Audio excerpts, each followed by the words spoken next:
Spartans, what a pleasure it is to join you today, and well done the assembled clergy for getting the weather right.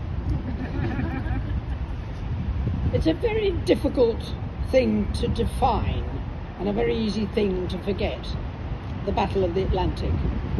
How do you explain it? Well, the impact of the Battle of the Atlantic on World War II is hard to describe, but this has been a supreme effort to get that story told properly. We've forgotten, I think, the impact of the war on the ordinary people of Britain, on their lives. Quite a few of you here will remember that you all had ration books, but we don't really understand just what an impact that had. This memorial is really important to keep the Battle of the Atlantic as a story properly told, because it's a battle that lasted longer than any other. And we need to remember the lives lost. We need to remember that there were over 3,500 merchant ships lost and 175 warships lost. The scale of the battle throughout the Second World War. And although the 24th of May 1943 was accepted as the turning point, when the majority of the U-boats were withdrawn from the North Atlantic, it did go on, and it went on right to the end of the war.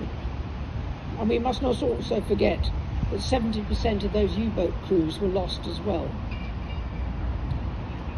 I come here wearing a couple of hats, not least of all as patron of the Battle of the Atlantic Memorial Trust, since the first plans to commemorate the Battle of the Atlantic were developed.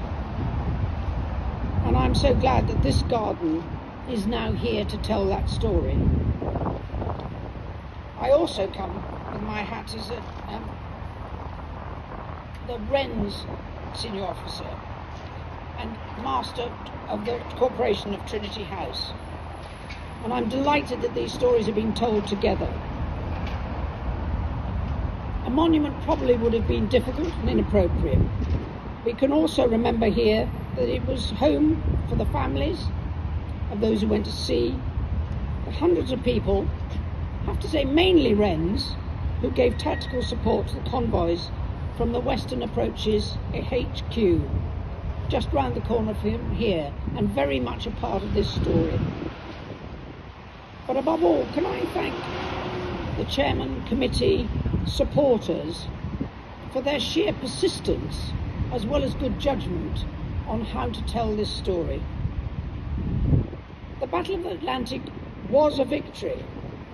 It did have a very high cost.